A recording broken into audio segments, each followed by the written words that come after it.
Good evening. Welcome to Hashukahit, the Alaska State Museum. My name is Addison Field. I'm the Chief Curator of the Alaska State Museums, and it's my pleasure to do introductions here tonight.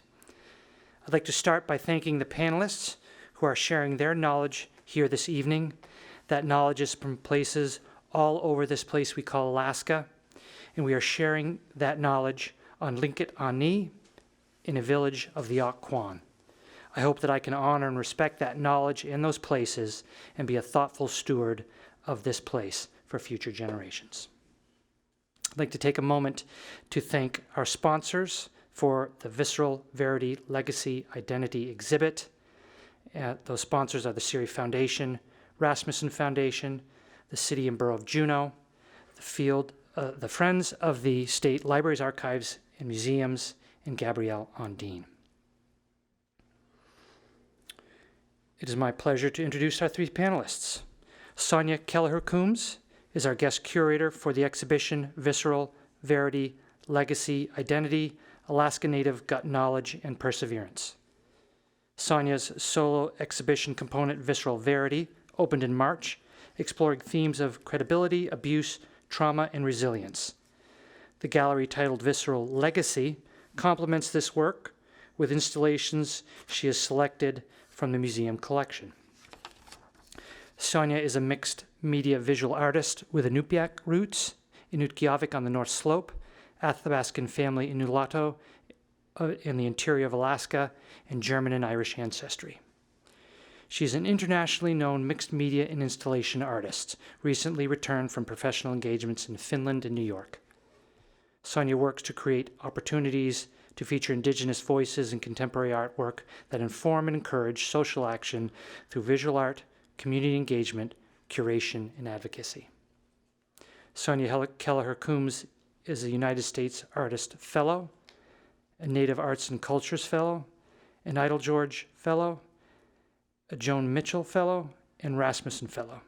She holds fine art degrees from Arizona State University and the University of Alaska Fairbanks.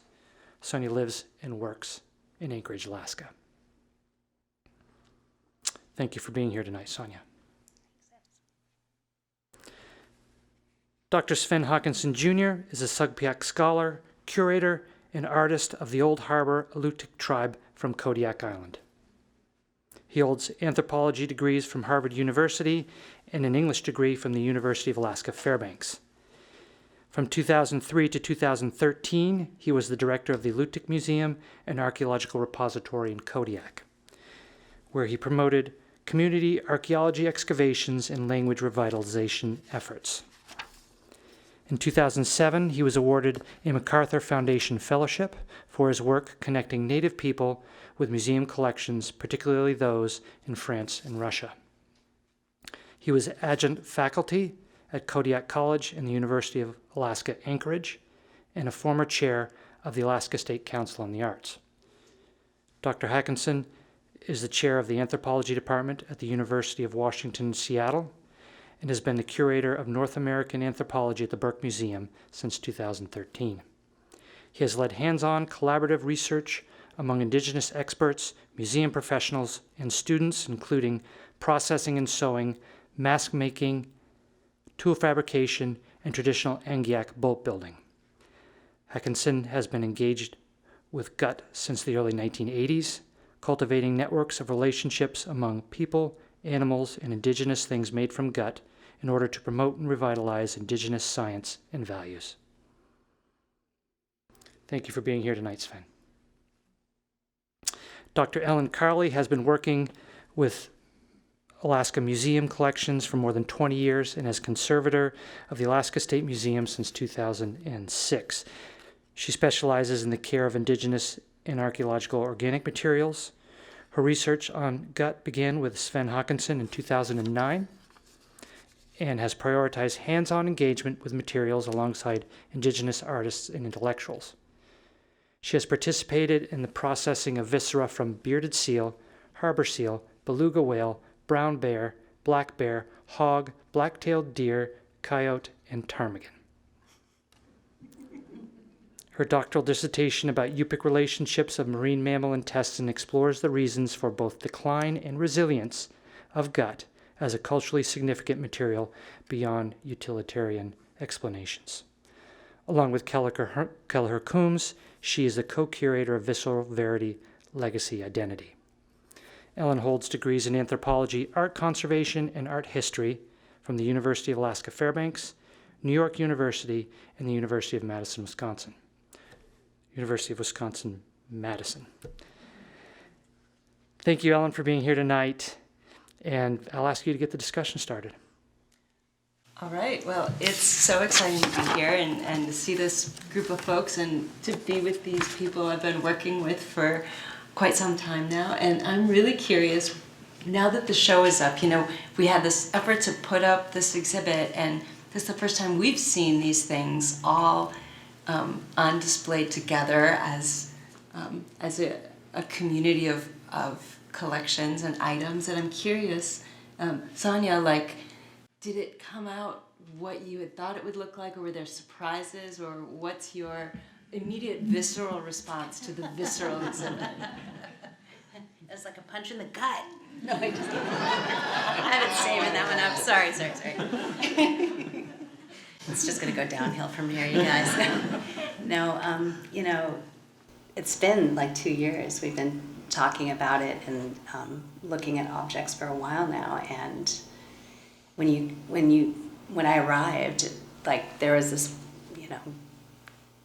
all these garments hung up on these rolling carts, and it was just so beautiful, just like that. It would have been beautiful just to see them like that. But when we started to hang the first one, it took your breath away, and I'm so proud to be a part of it. Look at me. It's really emotional. Thankful. When you got here, Sven, did it look like what you thought we would be up to? Well, for me, I was so like you. It took my breath away to look at all the gutskin jackets, not only being shared but on display in a way that shows their beauty. It's the first time I've seen an exhibit that actually shows the diversity of guskin jackets from the north to the south. And so that's, I think, an important step to lifting up and celebrating the different knowledges, but also the diversity of how this material has been used for centuries. Absolutely. Yeah. Got a moment here. So a while ago, Sonya, when I first came to your studio, I'd asked you about using gut in your work, and you had mentioned what it had been like for you when you were at university. Yeah. There's some feedback or something. I'm not sure what's going on. But yeah, so when I went away to graduate school, and I've told this story many times, but it was really difficult. So I eventually brought objects with me that reminded me of home, and one of the objects was this walrus stomach that I had learned to process with an elder named Anna Gallagher. And just bringing those objects with me gave me strength, which I think is something that a lot of Indigenous people feel is like we bring our ancestors with. I mean, I wear this every time I give a presentation because it makes me feel strong, powerful. And so, having these objects and reminding me of home, and it eventually, seeped into, my being. It was already in my being, but it came back. When you live in a place, you take things for what's that saying? Take it for advantage. Granted, that's the word I'm looking for. But I think, having that separation and coming back, it really, made me realize how special our objects, our, community, our values, all those things. And so that's when I really got into gut. I began to, collect it, process it, but I could never use it in my work for a long time because it was too precious. And then I finally took the plunge, and there's no looking back after that. So, but the process of this exhibition and the opportunity to spend time in collections. I know, Sven, that's something that's really important to you and that has shaped the work that you do. And even today, like with your students, bringing people into those collections and how powerful that can be. Yeah. Well, Sven, you'd said you'd started working with gut like as a teenager. Yeah, I remember thinking about, well, we got a seal, and I got the guts, and my uncles were like, what do you want to do with that shit? It stinks. But I wanted to figure it out because I'd seen, I gotten a hold of Crossroads of Continents, a book written by Bill Fitzhugh, and I was like, in there is this materials that we'd not seen, and I started asking questions. Why don't we know about this? Why are we so grossed out about something that our ancestors used? So I processed it. I didn't know what I was doing. I cleaned it out and then inflated it, and I made it for some throwing spears as floats. But after that, it was a few years before I really started getting more into it, where I wanted to find out how our ancestors made these jackets, but what was the process? Because that knowledge disappeared from our community. And I mean, there's more and more people doing it now, but how do we bring that and put it back into a living context? Because every museum I go to, they have gut skin jackets from Alaska. And it's in every museum I've been to that has collections from around the world, they'll have gut skin material. So why don't we know about it at home? And how do we get it at home? How do we bring it back? So that's where I've just started diving into trying to figure out how they process it, but now how they sew it and how it was used. I mean, I had the privilege to use a gut skin jacket out kayaking, and for me, when you're kayaking with clothing like this, you hear it. With a gut skin jacket, you don't hear. I mean, I got within 10 feet of a sea otter, and I wasn't even trying to get close to it. And it's like, wow, this is amazing materials for hunting. That is amazing. Why don't we know more about this? How do we celebrate but use this knowledge? You know, that's something that's like, let's keep moving forward with it. And this exhibit is a wonderful way to start lifting up for all Alaskans. Hey, this is an amazing knowledge, technology. Yeah. You know, how do we actually start using it instead of kind of like, oh, that's gross, let's move away from it. So speaking of using it, Sonya, in your artistic practice where you're using so many really amazing natural materials, especially Alaskan natural materials and synthetic materials, and combining them, after doing this visceral exhibit together, are you sparked with new ideas of what you might want to be doing next, or different ways you might want to be working with gut? Yeah, actually, that's like, one thing was that plastic basket that I made, like kind of emulating.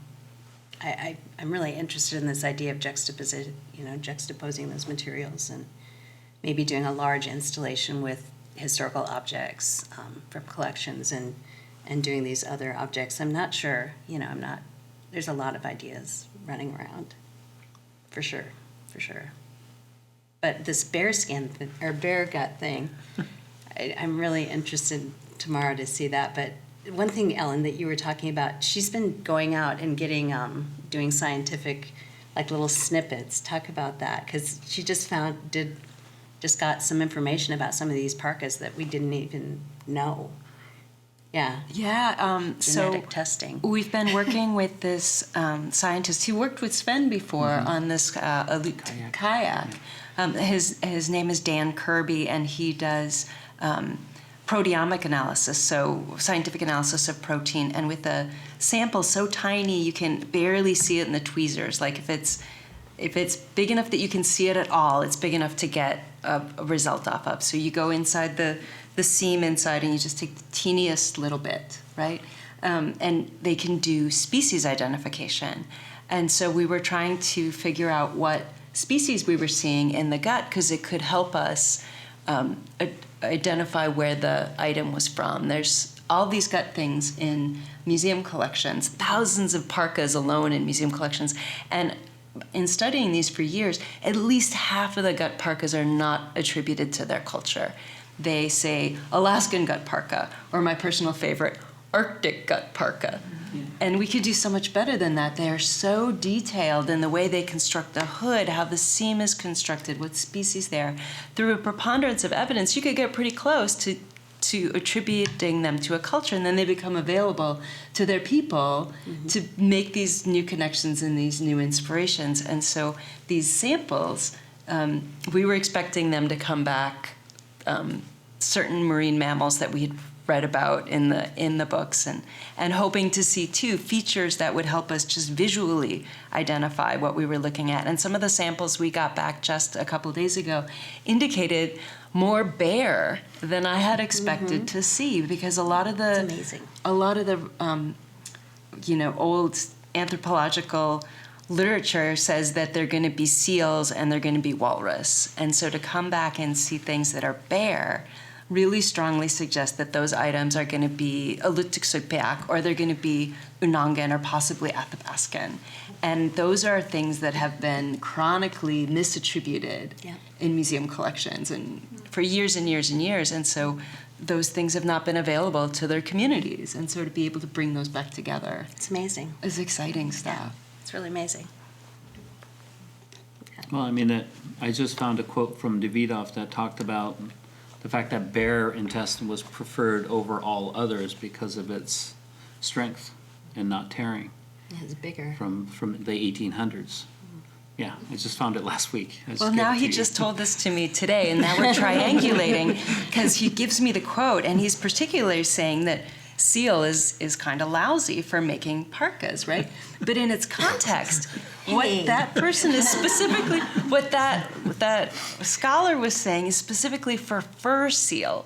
So you've got the seal that have the ears on the outsides, right? So that's your northern fur seal and your stellar sea lion, and that's a whole different lineage of seals than bearded seal. And bearded seal makes great gut parkas. So that's not what he's talking about. He's talking about fur seal. And there's one gut parka out in the exhibit. It's kind of a tall, skinny one with really narrow bands, and the species ID came back as either northern fur seal or stellar sea lion, and it's scary delicate. So it has, not only is it super thin and super delicate, but it has been mistreated by the best of intentions in museum collections. When you get it damp to reshape it and reconstitute it, reeks of mothballs, like that eye-watering mothball smell, right? And it's really sticky, so somebody oiled it or greased it with something, right? And so when you dampen it a little bit to reshape it and repair the tears, all these intense smells come off of it, right? And you have about 7 or 8 minutes to manipulate it before it'll just start to shred.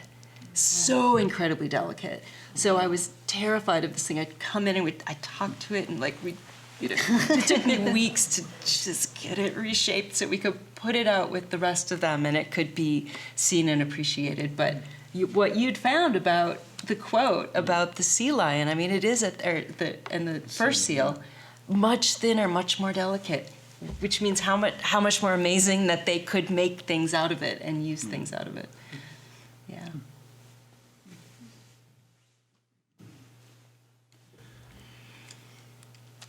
What else are we thinking about? We could jump into questions because we don't know what direction to go with our passions, because we could talk about this stuff for hours and hours.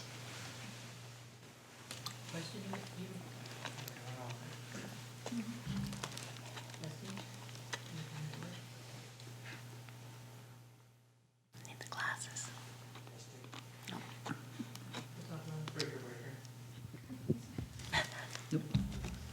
10-4, little buddy. Big Ben, this here's rubber duck. You mentioned that you had the privilege of using a duck park. I've never known anyone who's actually used one. So, was it waterproof? It was raining. So the question she's asking is, Sven has actually worn a gut parka. She'd like to hear what that's like. What the elder told me to do when it was in a bundle, and it was Grace Herod. It was a Yupik gutskin jacket, and all she said was dip it in the salt water, get it, and let it unroll itself. And so I did that, and then I put it on, and when I was in the kayak, it was raining. I didn't get wet. It didn't smell. I mean, for me, it was a wonderful surprise in that, but also it shouldn't have been surprising. So, yeah. I mean, it was pouring rain. I didn't get wet. And you didn't feel restricted or Nope, anything? not at all. Wow. I've only seen them really dry. Yeah. That's another thing. Like Yeah. they're They're used always wet. wet. Yeah, They're used yeah, wet. yeah. So the ones we see in museums are Yeah. not the way they Yeah. look when they're used. Yeah. You mentioned that some of the parkas could be identified by different locations. And I guess this would be a question for Sonya, or I'm not quite sure if you've ever made Cusbuck too, but is it are the different patterns in different nations seen inside of the way that the gut parka is designed, like Cusbucks are? It's probably a better question for Oh. our gut nerd over here. She's really knows. So if I understand the question correctly, are you asking if the construction techniques in the different Yeah. nations are distinct the way it is in Cusbucks? Yeah. So Cusbucks are something I've only just barely started to look at, and I feel like there's maybe 20 criteria that I've been looking at for the gut parkas in terms of like what's their seam, what's their stitch, do they have a seam up the side, is there a spiral up the torso, how are they constructing the sleeves, like so many of these different factors to kind of attribute them to their group, right? And we're triangulating that with historical photographs, right, of where things are from. But I'm only just starting to realize that if you look at other kinds of garments, like you're saying Cusbucks, or Sven saw a historic drawing of folks wearing skin, like leather garments. And so how are those garments patterned? And do we also see that in the gut? So you feel like, okay, you're going to study something, right? And you're going to talk to people and you're going to read some books, or like me, you're going to be like, well, I'll go do a PhD and then I'll know everything about gut.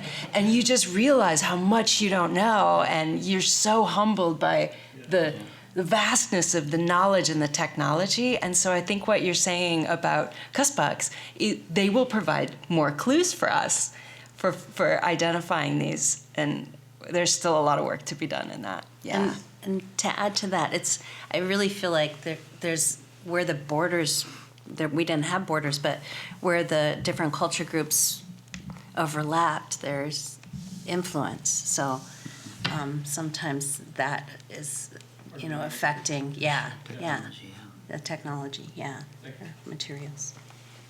And the wonderful thing with the exhibit, so when you go through it, it'll take you through the different regions of Alaska, so you can see where the different types of jackets were made and how they were made. And for me, this is the beginning of a bigger story. I think that all of us, over time, can help each other. It's like, well, I've seen it this way, but what about that? And that's where, having these conversations that we build on this knowledge.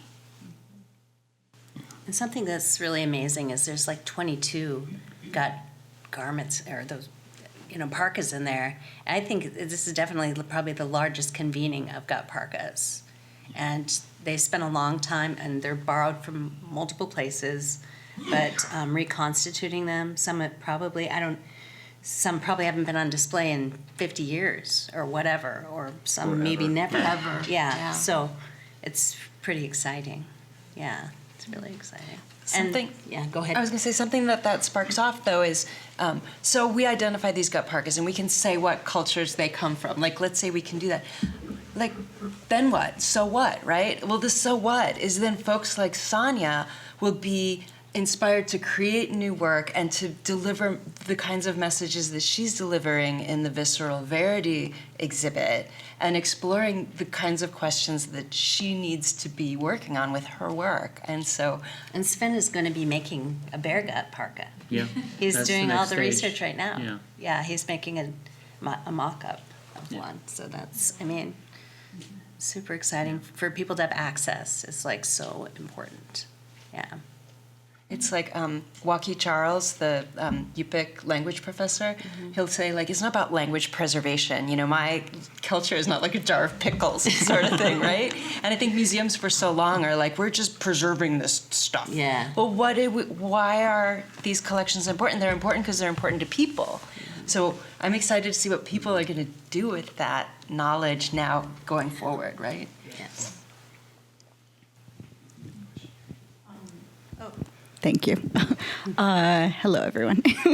I'm so excited to hear about the bear gut and some of the information, you know, about identifying the different bear gut. I wonder, Sven, I've only ever seen one bear gut parka by Helen Dick, and, you know, she had talked about how, you know, eating blueberries and stuff the diet of the animal would change the gut. Do you feel like the sort of being able to identify more bear gut, that's going to make it easier to identify other collections? Because I know you can look at gut and you can say, okay, this is like winter bleach Uruguay, you know, or, you know, and I just wonder, like, what are the properties of bear gut, and, you know, what do you see kind of like this information? Mm-hmm.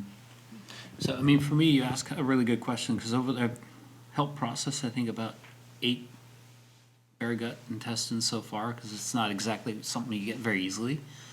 And I've seen different, it was really interesting, is one bear gut we got was really thin. And I didn't know whether it was a female or a male bear. You know, is it gender specific? Is it the time of the year it was taken? Like the elder Larry Matfey told us, don't ever take the fall bear guts because they're full of holes, because they're eating salmon. And the bones poke holes in the gut.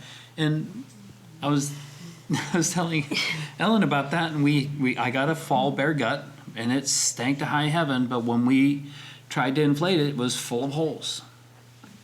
So the fall bear gut's not really good. The spring bear gut is the best because it had all winter to heal. So that is important. But the other thing too is does it depend on age? So is it the older bear, is it better, or the younger bear better? I don't know.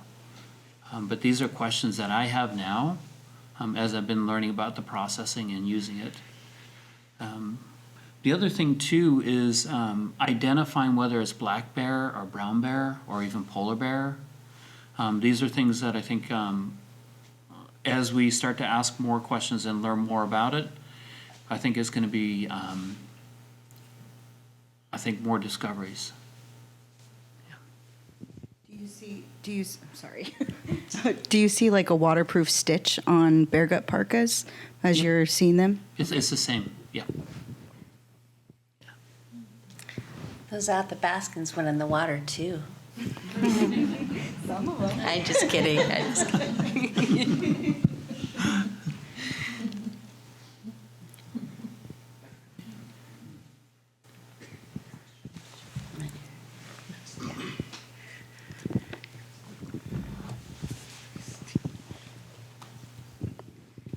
You mentioned that some of the responses you got back from Dan Kirby were unexpectedly bare. Can you describe what those parkas look like? They're from the exhibition, I take it? So we had results from all the parkas in our collection, some of the parkas at the Anchorage Museum, some of the parkas at University of Alaska Fairbanks, and the parkas at Sheldon Jackson Museum. So we've done all the parkas. And the ones that were hoodless, all of those were bare. They look at the Baskin tunic, right? Mm-hmm. Yeah. So that was exciting. But then a few of the pouches, and the question has just come from Monica Shaw, who we looked at some of the gut pouches at the Anchorage Museum, and Monica and I had both assumed that some of the really white, satiny sort of Embroidered. that was exactly the embroidered pouches that we're expecting to be unangan, so like out on the chain, and at a certain point on the chain they don't have easy access to bears, and so we expected those to come back and they're so thin, we thought they would be northern fur seal or sea lion. We're like, oh, we think we know what these are, right? And they were bear. So we were, You're wrong. we were kind of Wow. right? So I was like, hold the presses on the labels, cross off marine mammal, because some of our guesses are wrong. So that was interesting. I want to take more samples. I know, right? Yeah. Yeah, and the technology that they have for these samples can get us pretty far. And some things they can be precise. They can say, well, there was something that came back as either the scientists said beluga whale or narwhal. So something must have gone wrong because that couldn't be true, right? And we're like, beluga whale? Yeah, we would expect to see beluga whale. So that's great. Narwhal? No, not around here. But the beluga whale, yeah. But he said that the northern fur seal and the stellar sea lion are too closely related evolutionarily for them to find the markers to tell the difference. And ditto with Bear. brown bear and black bear. Yeah. And we had one coil of old polar bear at the Sheldon Jackson Museum that, in the old days, they just wrote what it was, right, with pen right on the item, and it said polar bear right on it. So we're like, great, and it wasn't. It was like seal or walrus. So, yeah. So, right. funny. So I'm not sure if polar bear's different enough, but like, is Riley here? Riley Woodford? Yeah, are those three bears close enough related that we're going to have trouble getting the... You have a really hard time distinguishing between polar bear and brown bear. Okay, so Riley says polar bear and brown bear are going to be hard to tell apart. Almost. I mean, they can interbreed. They're barely separated, but black bear is separated by 2 million years. No kidding. They diverged from a common ancestor millions of years ago. So your polar bears and your brown bears are closely related, but the black bears are quite a bit different. Black bear from brown bear. Wow. Well, there's also, Sven and I were talking about this conference that they have at the Metropolitan Museum of Art called Art Bio Matters. Mm-hmm. So it's like real hardcore scientists, like your chemists and whatnot, and then curators and conservators coming together and having this think tank thing, right? And in the past, they were looking at what the Dead Sea Scrolls were made out of. Are they made out of cattle or are they made out of goat? Because that'll help determine if the information in them is an extreme viewpoint or a mainstream viewpoint. The Dead Sea Scrolls, right? And they were doing DNA analysis, get this, on the dust that came off the Dead Sea Scrolls, because nobody wants to take a sample off the Dead Sea Scrolls. But the little flaky bits that fell off, they were able to do analysis, right? So there's constantly... I know. I was afraid you were going to ask me that. You can't remember. I know that should be the punchline. But to me, I was like, they can tell. They can tell, but I don't know. So even though the analysis that they're using, this proteomic analysis, which is really pretty new. Like Megan's in the crowd there. 10 years maybe?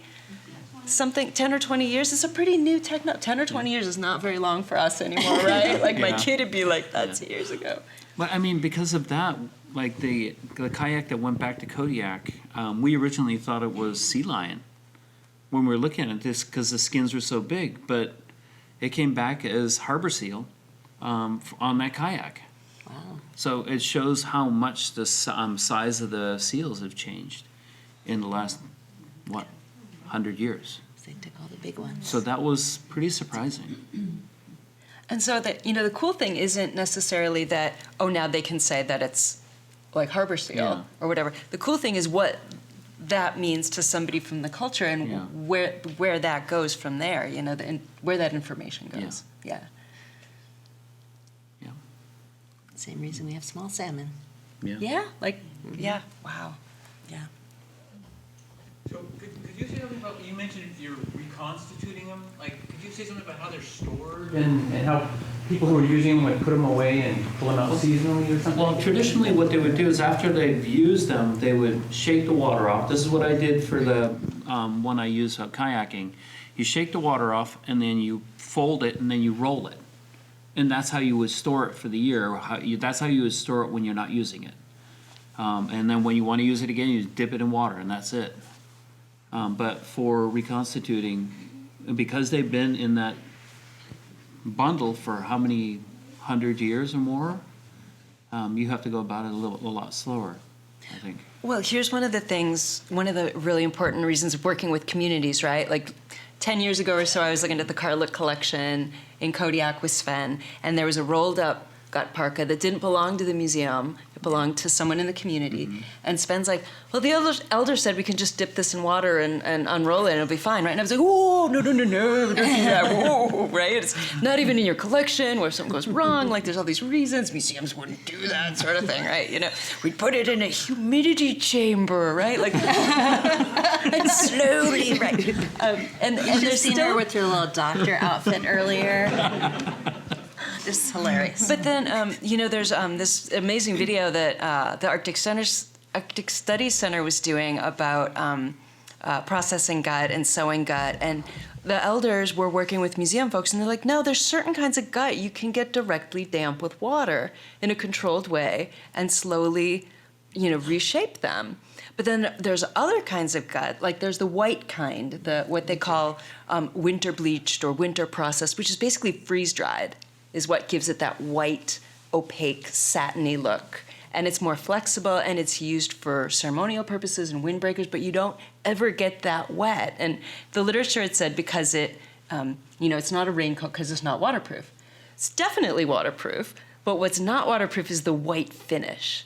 If you get those directly wet with liquid water, they go translucent again, and you've lost that white finish. And so... I wonder if you can do the opposite, like if you have like a translucent one, you can winter. So I did an experiment, Did you? actually, with the bear gut, Okay, right? let's hear, let's hear. And took all these pieces of really nice white gut that I'd made from black bear, and I got them wet, and I put them outside. June only gets cold for, like really cold, a couple times a year. So when we get really cold weather, I'm like, now I got to get out there with the bear gut, right? So you can get it to go white again, but it's patchy, and it doesn't ever look as good as the first time that you do it. There's something that happens in the intestine, I don't know what it is, that the first time you inflate it, you've got one shot to inflate it and get it all taut, to dry it the first time. And then you can get it wet, dry, wet, dry, wet, dry. But if you don't inflate that intestine all the way, it sticks to itself, and right? It glues to itself, and you Can't do anything. can't do anything with it. So there's just so much we still don't understand about the technology. Yeah.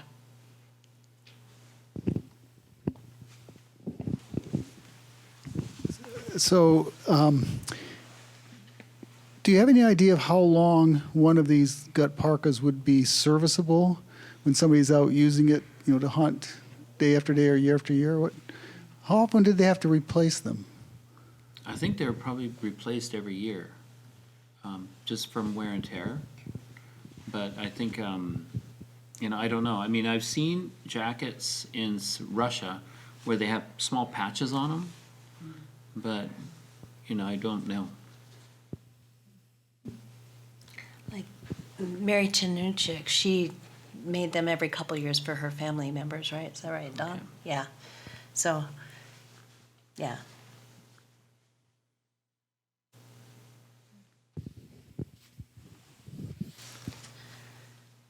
When you were talking about water, salt water or fresh water or any other kind, what kind of water? Well, for the stuff I did, I was using salt water, just regular salt water. But what do you use? So I generally use distilled water. Just okay. Be all really careful, right? But there's something about using salt water with, you know, if you have salt water on things like from the ocean, like you've gone in a boat or something, right? Then the salt attracts moisture. This is why pilot bread crackers aren't salted on the top, right? Because it attracts moisture and makes them soggy, right? Yeah. So if you do have a little bit of saltiness in the gut, I would imagine it would attract moisture from the environment and be more flexible. Yeah, I'm just speculating I here, don't know. but That's good. Yeah, that's good. That was good. I quote you on that one. By parka, do you mean raincoat? Yes. What do people wear under the parka? And for gut, is it only the intestine that's useful in the animal? Or is there other membranes in the cavity that are useful?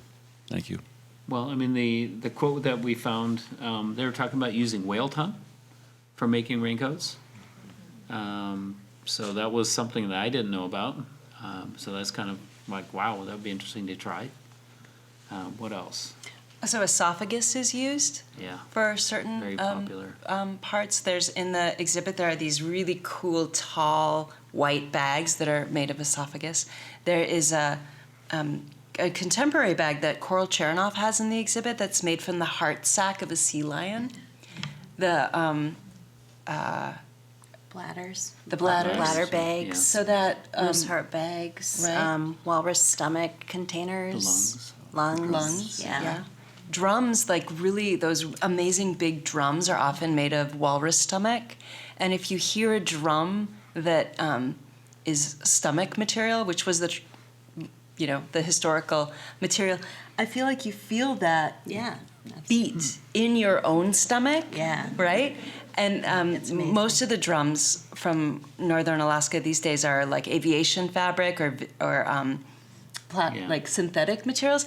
And I feel like you feel that beat in a different part of your body, really, which I think is kind of Yeah. fascinating. Yeah, so there's a lot of inner organs that are useful. Also, whale, yeah. Liver membrane, yes, And for drums. pericardium also, whale What did pericardium. what did people wear under the parka or Nothing. raincoat, as you call it? I'm just kidding.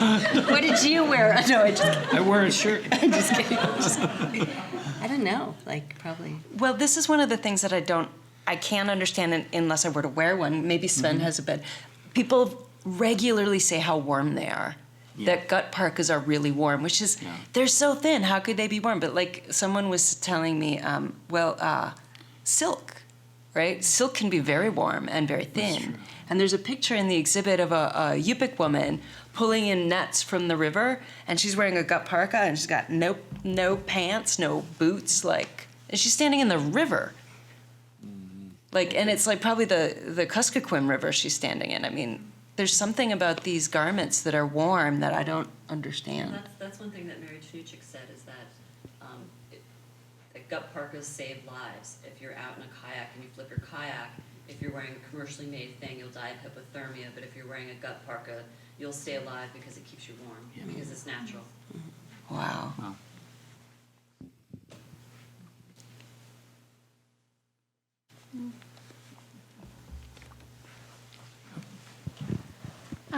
Sonya, I was hoping to hear a little bit more about your work as well and the collections that you have, particularly given the day that it is of May 5th, and that there's a rally up at the Capitol just now. Yeah. So I opened the solo exhibition on March 3rd, and it's all that work is really personal and related to my family, but I'm not the only one who has those kinds of stories. And so being able to activate the collection and speak more about these issues that are really important to me and to many people, I'm so honored to have had that opportunity. I think when I gave a talk in March, so when I gave that talk, it was pretty fresh, but I think I've digested a little bit more, and I feel like it's been hard. I've been doing this work for over 20 years, and being able to actually put it out there in a way that's more in your face. I don't usually do that kind of work, so I think it's taken that long to do it, but I'm happy I did. It's still hard, but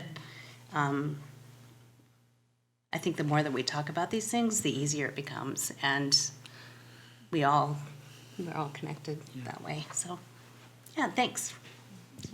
Yeah.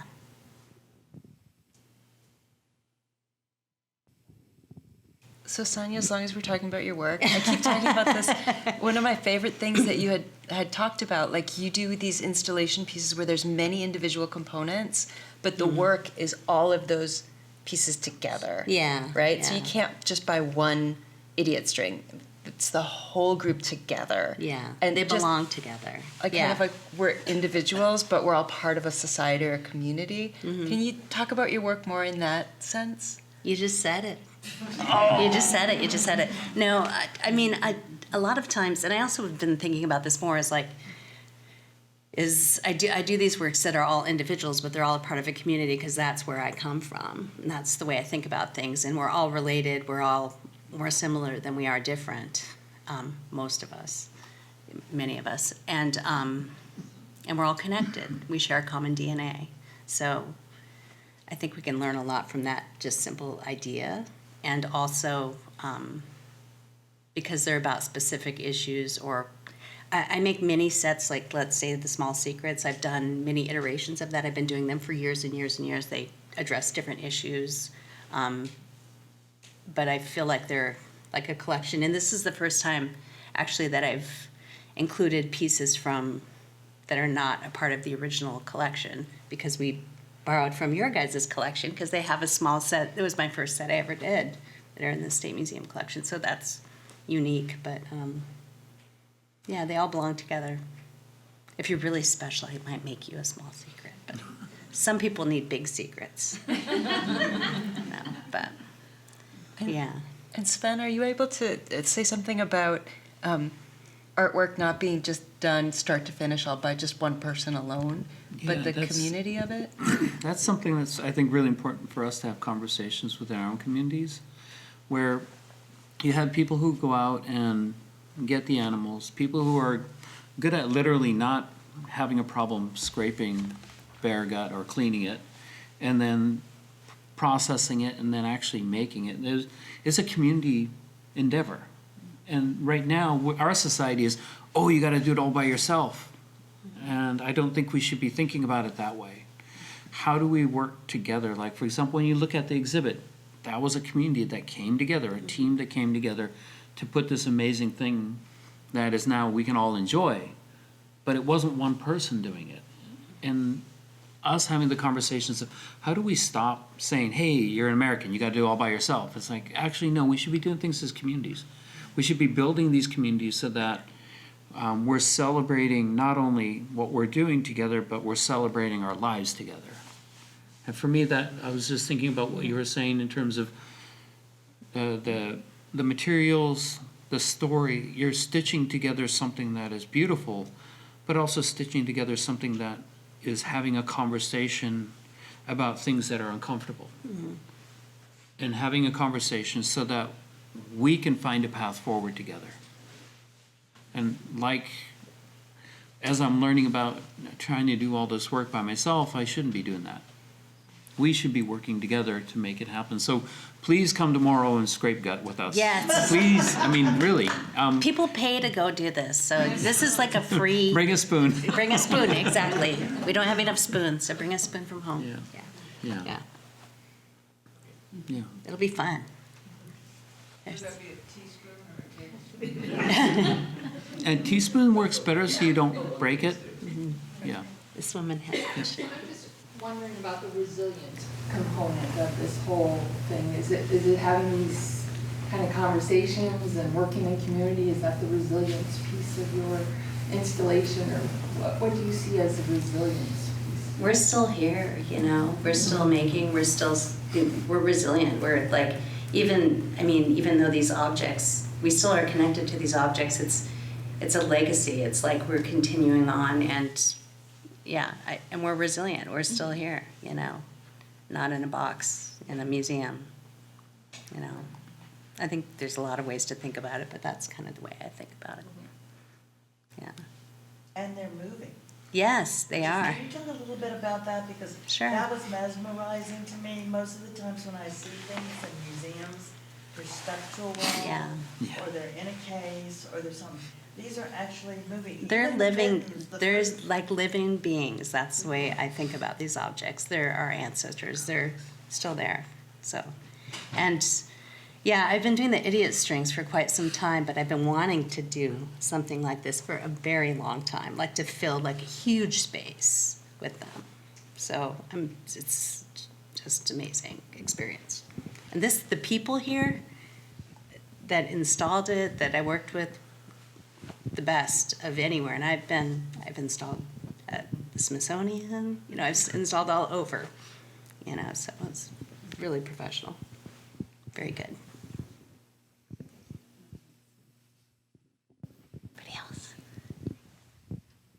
Is there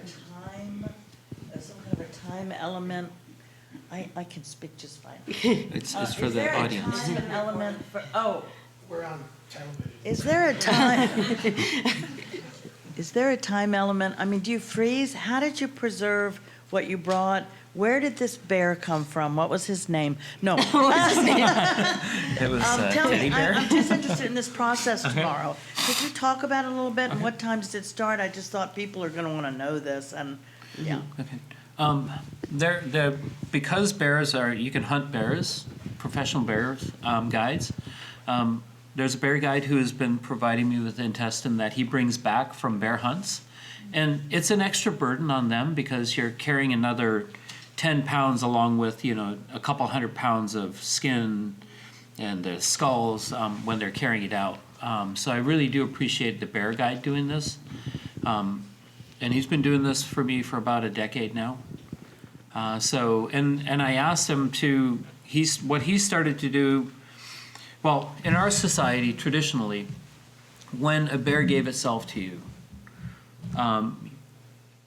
you took everything out, and then afterwards you brought the bones back. The skull was left, facing north-northeast, where the bear gave itself to you. And then everything else you took out, but then you brought the bones back to that same space. And then American society, you kill the bear, you take the skull, take the skin, and leave everything else.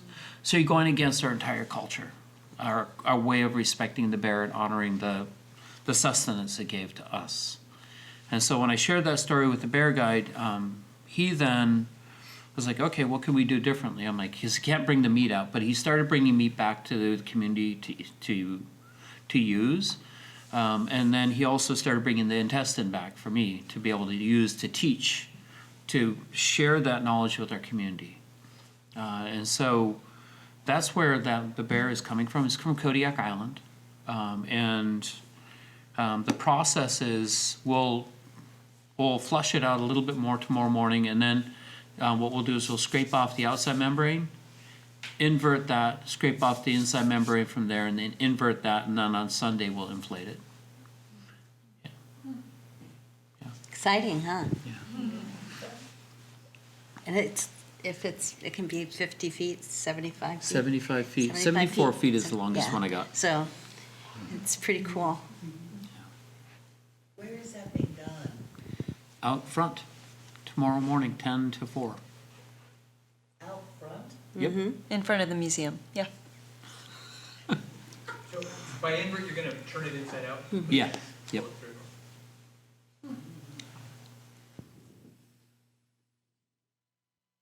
And what time do you inflate it on Sunday? 10 to 2 on Sunday, which hopefully it's going to be right through the atrium of the museum, and then we're going to hang it up in the exhibit. So it'll be out in the exhibit for the run of the exhibit. So you'll get some of the aroma. And then hopefully, Bring your spoon. Bring your folks spoon. will come. Then we'll have intestine that we can sew with. So then there'll be a project in the future. Hopefully, Yeah. we can make something out of this intestine. Yeah. Make a coat. Yep. You can make a skirt. Yeah. That'd be cool. Be beautiful. Mm. I've got the mic if there's more questions. How is it inflated? She's gonna do it. Oh wait, no, Dawn said she was gonna do it. No, you just blow it up.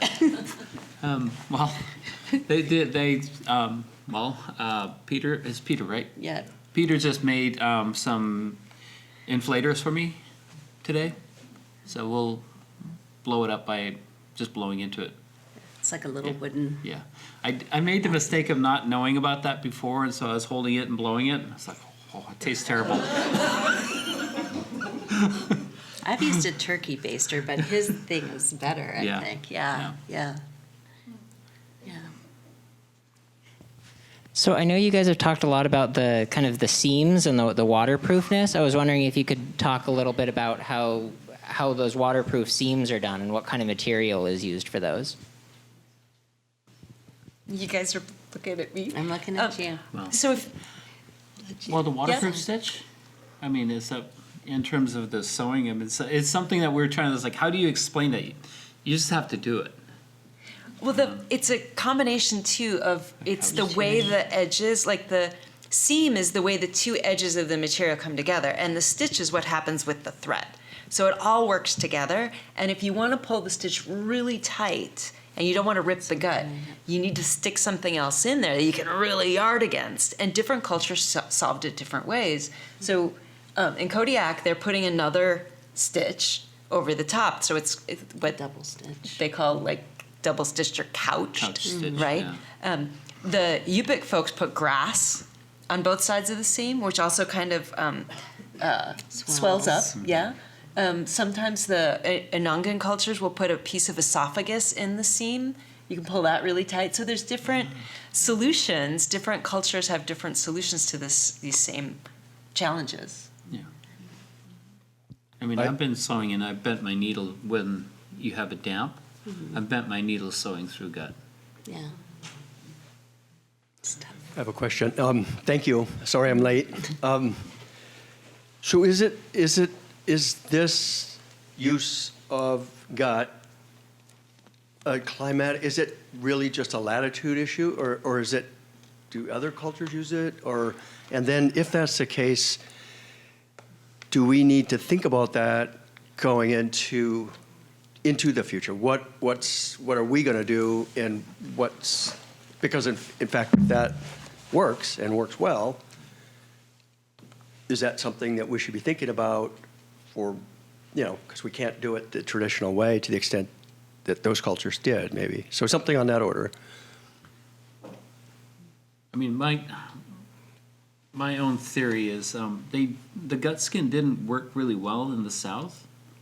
It just didn't last. So you find the gut skin being used like in Kodiak all the way up into the Arctic. But I don't know why it didn't spread any further. I mean, you don't see it being used by the Ainu. I mean, they're using fish skin, but I don't see them using gut. You would think that it would have spread that way if it was actually that useful. But then again, the Russians sought out our women to sew these gut skin jackets that they would use when in rainy weather. I don't know. Well, one of the things I wonder if you're getting at a little bit is we hear about these, giant islands of plastic in the middle of the ocean, and the unsustainability of using plastics, and how our fleece jackets are putting all these microparticles into the environment and things like that. So if we're going to have a better way to do things in the future, if basically plastics are not good, what are we going to wear for raincoats ourselves in the future? Like, how can we have better technologies to take better care of our planet going forward too? And that's a sobering thought, right? Like, we can't be using bear from Kodiak. All of us can't have a bear gut raincoat, right? Yeah. So, but maybe hemp or some other stuff, right? Yeah. Natural fibers. Oh, give me just a minute.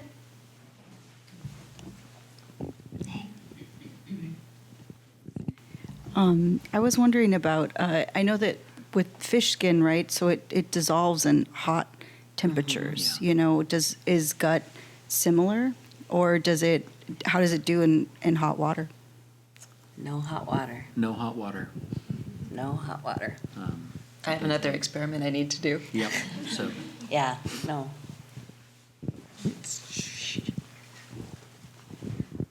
I have another question. Sorry. As far as the bear gut that you're seeing, is it sewn in strips or is it sewn in a spiral?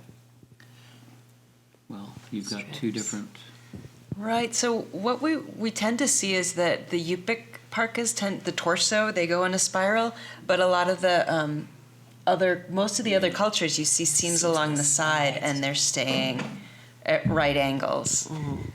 And so maybe bear gut was mostly strips of.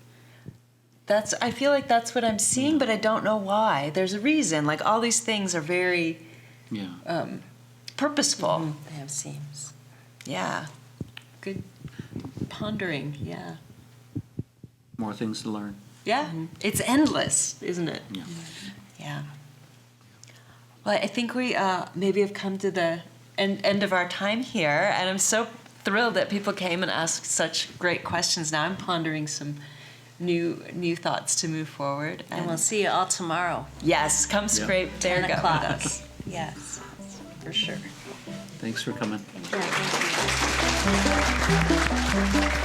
Yeah, thank you.